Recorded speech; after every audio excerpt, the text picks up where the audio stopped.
ஒரு கோவிலுக்குள்ள போகும்போது தொட்டு தலையில வைக்கிற மாதிரியே தான் வீட்டுக்குள்ள போகும்பொழுதும் கால் செருப்பை கழட்டி விட்டுட்டு வீட்டுக்குள்ள போகும்போது இந்த வீடு எல்லா உத்தரவாதமும் உங்களுக்கு தெரியுது. உங்களோட இந்த அறையில உட்காம பக்கத்து அறையில இருக்கக்கூடிய தாய் தகப்பன் மற்றவர்கள் எல்லார்கிட்டையும் நான் இங்க வரதுக்கு முன்னால வந்திருக்கேங்கிற விஷயத்த அவங்க கிட்ட சொல்லிட்டு தான் வந்தேன். இன்னொன்னு சொன்னேன், திரும்பி போகும்போது மறுபடியும் உங்ககிட்ட சொல்லிட்டு போறேன் அப்படின்னு. அப்பா அம்மாவா இருக்கிறது இந்த வயசுல உங்களுக்கு புரியாது.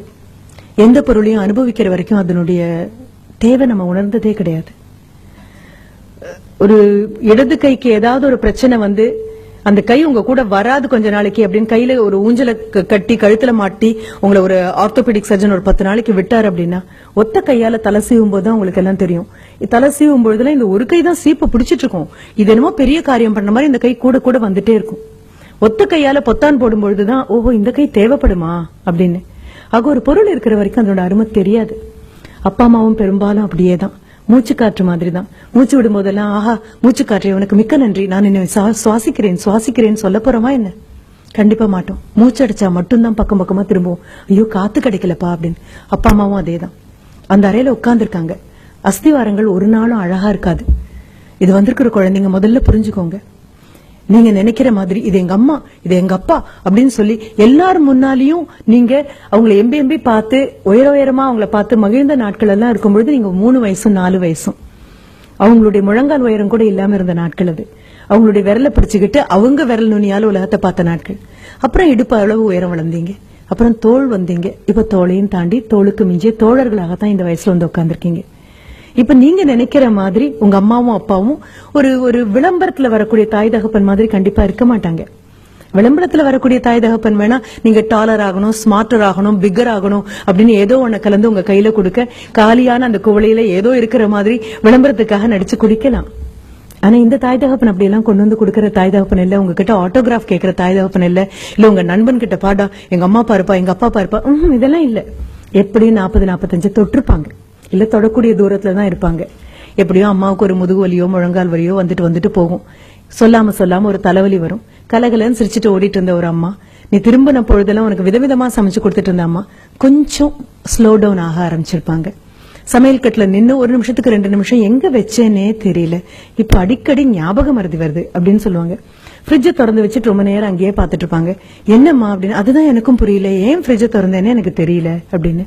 அப்பா என்ன பண்ணுவாரு, சென்டர் ஸ்டாண்ட் போட்டு வண்டியை நிறுத்திட்டு இருந்த அப்பாவுடைய தலைகொள்ளாம இருந்த முடியெல்லாம் பார்த்து நீ இப்படி அண்ணாந்து பார்த்தது உண்டு. எல்லாம் கொழிஞ்சு இப்ப முன்னெத்தி எல்லாம் பின்னெத்தி வரைக்கும் போயாச்சு. ஆக அப்படிப்பட்ட அப்பா இப்ப சைட் ஸ்டாண்ட் போட்டுட்டு வராரு. அப்படியே வந்து உட்காந்து அப்பா அப்படின்னு கால் நீட்டுறாரு. அம்மா ஓடி போயிட்டோம்னா தண்ணி கொண்டு வந்து கொடுக்குறாங்க. நகர்ந்து நின்னு பாருங்க, ஒன்னும் அவசரம் இல்ல, விலகி பாருங்க. பார்க்க பரிணாம வளர்ச்சியில தாயும் தகப்பனும் முதுமையை நோக்கி எப்படி போயிட்டே இருக்காங்கன்னு பாருங்க.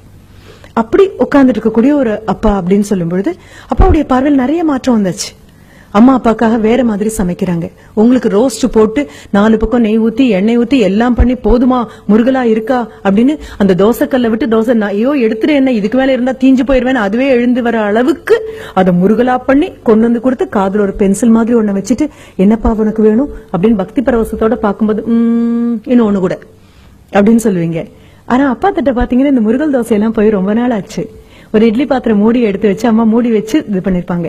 கொஞ்சம் பாருங்க, அவங்களுக்கு வயசு மட்டுமே ஆகல, அந்த வயசு தேவையில்லாத நோய்களுக்கெல்லாம் மிகப்பெரிய விண்ணப்பமாகவும் கை நீட்டி உட்கார்ந்துருக்கு. அப்புறம் தேங்காய் சட்னி இல்லையா, தக்காளி சட்னி இல்லையா அப்படியெல்லாம் கேட்க கூட உங்களுக்கு தெரியாது.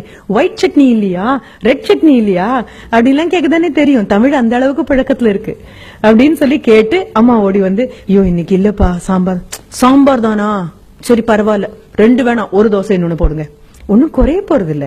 ஆனாலும் கேக்குற தோனி அப்பாவை பாத்தீங்கன்னா அப்பாவுடைய உணவு முறையில மாற்றம் இருக்கும். நடையில அந்த பழைய ஸ்பீடெல்லாம் ஒன்னும் இல்ல. பாக்கணும், நான் என்ன அவங்கவுங்க அம்மா அப்பாவை தானே பாக்க சொல்றேன். இதுக்காக பக்கத்து வீட்டு குழந்தைய கூட்டிட்டு வர முடியும், வாடகை கொடுத்து இவங்களை பாத்துட்டு போ அப்படின்னு சொல்ல. உங்களுக்கே அதற்கான அவகாசமும் நேரமும் இல்ல அப்படின்னா வேற என்ன பண்றதுக்காக தான் உங்களுக்கு இப்ப நாங்க கல்வியை கொடுத்துட்டு இருக்கோம். 24 மணி நேரத்துல உருப்படியா செஞ்ச எதுவுமே இல்ல.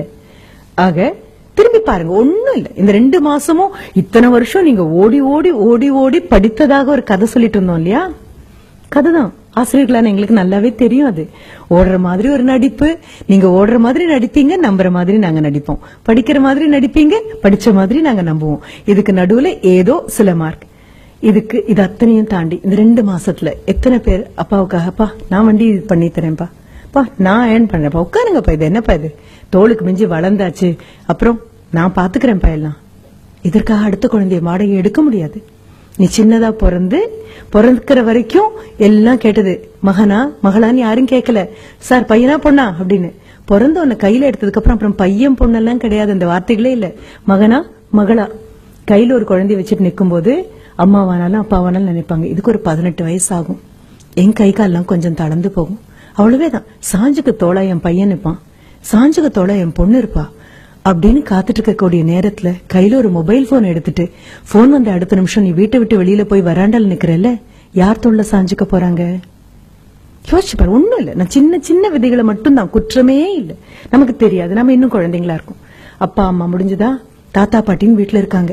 இந்த தாத்தா பாட்டி பண்ண பெரும் தியாகம் தான் அப்பா அம்மாவா வந்திருக்கோம். அப்பாவும் அம்மாவும் பண்ண பெரும் தியாகம் தான் நீங்க இங்க வந்திருக்கீங்க. இது அத்தனையும் புரிஞ்சுக்கோங்க. அடுத்தது பள்ளிக்கூடத்துல இருக்கக்கூடிய அந்த ஆசிரியர்கள் ரொம்ப அழகா இருக்கும். எனக்கு ரொம்ப சந்தோஷமான அனுபவமாக நான் பகிர்ந்து கொள்ளக்கூடியது. ஒரு 3 வயதாக இருக்கும்போது என்னுடைய மகன் பள்ளிக்கூடத்துக்கு போயிட்டு எல்கேஜிக்கு போயிட்டு திரும்பி வந்து அவன் என்கிட்ட சொன்னது, my teacher is very beautiful அப்படின்னு சொன்னான். இந்த வார்த்தை ஆச்சரியமா இருந்தது. அது ஒரு 3 வயது குழந்தை போய் பள்ளிக்கூடத்துல திரும்பி வந்து அன்றே சொன்னது ரொம்ப ஆச்சரியமாக இருந்தது. சரி, ஒரு 2 நாள் கழிச்சு போய் இந்த பியூட்டிஃபுல்லான டீச்சரை பார்க்கலாம் அப்படின்னு. ஆனா அதுக்கப்புறம் அவன் அளக்க முயற்சி பண்ணினான். அவங்க ஆசிரியர் ரொம்ப அழகா இருக்காங்களா, அந்த அழகு எவ்வளவு நீளமாக இருக்கும் அப்படின்னு சொல்றதுக்காக நாங்க இருந்த வீட்டுல இருந்து ஒரு குறைந்தபட்சம் 10 கிலோமீட்டருக்கு அந்த பக்கம் இருக்கக்கூடிய ஒரு இடத்த சொல்லி, she is beautiful from our house to Gandhipuram, வீட்ல இருந்து அந்த காந்திபுரம் அளவுக்கு அழகா இருக்காங்க அப்படின்னு. இது அளக்க கூட முயற்சி பண்றானே, கண்டிப்பா இந்த ஆசிரியரை பார்த்தே ஆகணும். ஒரு 4 நாள் கழிச்சு போனா தலையெல்லாம் குப்புன்னு நரைச்சு தோளெல்லாம் சரிஞ்சு சுலபமா ஒரு 58 தாண்டி இருப்பாங்கல்ல, தாண்டறதுக்காக இருப்பாங்க. அந்த ஆசிரியர் ஏன் அழகா இருந்தாங்கன்னு எங்களுக்கு எப்ப புரிஞ்சது அப்படின்னா, வரக்கூடிய ஒவ்வொரு குழந்தைகிட்டையும் அந்த குழந்தை உயரத்துக்கு மண்டி போட்டு அந்த குழந்தை உயரத்துக்கு தோளை அரவணைச்சு, ஆமா நேத்து ஏன் வரல, ரொம்ப மிஸ் பண்ணேன் தெரியுமா உன்ன அப்படின்னு சொன்னாங்க. அவங்க பேருக்கு பின்னால என்ன பட்டோன்னு தெரியாது, அது என்ன பேருன்னு தெரியாது, எத்தனை வருஷம் அனுபவம் தெரியாது. ஆனா ஒண்ணு தெரியும், குழந்தைங்களை அவங்களுக்கு தெரியுது, குழந்தைங்களுக்கு அவங்கள தெரியுது, அவ்வளவேதான். அரவணைச்சு கூப்பிட்ட போது நான் நினைச்சேன், ஐயோ என் பையன் அளந்த தூரம் 10வது போல இருக்கே, இன்னொரு 100 கிலோமீட்டருக்கு அந்த பக்கம் வரைக்கும் ஒரு இடத்த சொல்லி அவ்வளவு அழகா இருக்காங்க. ஒரு ஒற்றை நிமிடம் உங்களுடைய 1ஆம் வகுப்பிலிருந்து 12ஆம் வகுப்பு வரைக்கும் உங்க விரல பிடிச்சு உங்களை கூட்டிட்டு வந்த ஆசிரியர்களை ஒரு நிமிஷம் யோசிச்சு பாருங்கன்னு சொன்னதுடைய அர்த்தம் அதுதான். இந்த அஸ்திவாரங்கள் அழகாவே இருக்காதுப்பா. அஸ்திவாரம் அழகா இருக்காதுன்னு சொல்லும் போது அந்த 3 பேரை நான் சொன்னேன். அம்மாவும் அப்பாவும் ஆசிரியர்களும் நீங்க நினைக்கிற மாதிரி அழகா இருக்கணுங்கிற அவசியம் கிடையாது. ஆனா இன்னி தேதிக்கு உலக பேரழகி யார் அப்படின்னு சொன்னா, ஒரு 10 ஜட்ஜ் உட்கார்ந்து திருப்பி ஒரு 15 கேள்வியை கேட்க, முகம் எல்லாம் திருத்தப்பட்டு, உயரங்கள் எல்லாம் திருத்தப்பட்டு, உருவ அளவுகள் திருத்தப்பட்டு உங்க முன்னால கொண்டு வந்து நிறுத்தக்கூடிய பெண் அல்ல உலக பேரழகியாக இருக்கும். கண்ணமுடி பாத்தீங்கன்னா அவங்க அம்மாவை மிஞ்சி ஒரு அழகி கிடையாது. உலக பேரழகன் யாராக இருக்க முடியும்? தோல் தளர்ந்து, முகத்தை சுத்தி, கண்ணை சுத்தி கருவளையம் வந்து, தலையில் இருக்கக்கூடிய முடியெல்லாம் கொட்டி ஒரு நிமிஷம் பெருமூச்சு விட்டு, இந்த பையன் படிச்சு மேல வந்துட்டானா போதும்பா, எனக்கு ஒண்ணும் கொடுக்க வேண்டாம், அவன் காலை ஊனிக்கட்டும் அப்படின்னு ஒவ்வொரு நாளும் உங்களுக்கு தெரியாம மனதுக்குள்ள பிரார்த்திக்கக்கூடிய உங்க அப்பாவை மிஞ்சி உலகத்துல பேரழகான ஒரு உருவம் எதுவுமே கிடையாது. நீங்க வரீங்கன்னு தெரிஞ்சு ஊரார் பிள்ளைய ஊட்டி வளர்க்கணும் அப்படிங்கறதுக்காகவே ஒவ்வொரு நாளும் கல்வியை டிஃபன் பாக்ஸ்ல போட்டு சுமந்து திணிச்சு அமுக்கி கொண்டு வரக்கூடிய உங்க ஆசிரியரை விட மிகப்பெரிய ஒரு நபர் உலகத்துல கிடையாது. ஆனா இது 3 அஸ்திவாரம். எந்த கட்டடத்துக்கும் அஸ்திவாரம் அழகா இருக்க வேண்டிய அவசியம் கிடையாது. அஸ்திவாரம் போட்ட அடுத்த நிமிஷம் அதுக்கு பூச்சி அடிக்கிற ஆட்கள் யாரும் கிடையாது. அஸ்திவாரத்துக்கு அலங்காரம் பண்ற ஆட்கள் யாரும் கிடையாது. அஸ்திவாரத்தினுடைய அழகு என்ன தெரியுமா? உறுதி மட்டும்தான் அதனுடைய அழகு. தாயும் தகப்பனும் சொல்லிக் கொடுத்த ஆசிரியரும் உங்களை உருப்பட வைக்கிறதுங்கிற ஒற்றை எண்ணத்துல உறுதியா நிக்கிறதுனால மட்டும்தான் மேலெழும்பக்கூடிய கட்டடங்கள் அவ்வளவு அழகா இருக்கு. உங்களுடைய ஜியோமெட்ரி பாக்ஸ் இருக்கும் தெரியுமா? அந்த ஜியோமெட்ரி பாக்ஸ் காம்பஸ்னு ஒண்ணு இருக்கும். அந்த காம்பஸ்னுடைய ஒத்த கால ஊனி அசையாம அது நின்னா மட்டும்தான் அடுத்த கால் எவ்வளவு பெரிய வட்டம் வேணாலும் சுத்த முடியும்.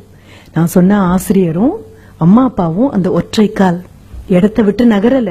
நீங்க எங்க வேணாலும் போயிட்டு வாங்க, எத்தனை பெரிய வட்டம் வேணாலும் போடுங்க, அத்தனை பெரிய வட்டமும் வட்டமா ஒழுங்கா அமையணும்னா இந்த ஒத்த கால் இருக்கிற இடத்தை விட்டு நகராம தவம் பண்ணின மாதிரி காத்து நின்னா மட்டும்தான். இந்த போன கால் சுத்திட்டு வராமையும் போகலாம், போன கால் திரும்பியும் வரலாம். வந்ததுக்கு அப்புறம் கூட ஆஹா நீ இவ்வளவு உறுதியா நின்னதுனாலதானே நான் போனேன் அப்படின்னு யாரும் ஒரு வார்த்தை கூட சொன்னதில்லை. இந்த 3 பேருக்காகவும் ஒரே ஒரு தடவை மனசார கைத்தட்டிடுங்க.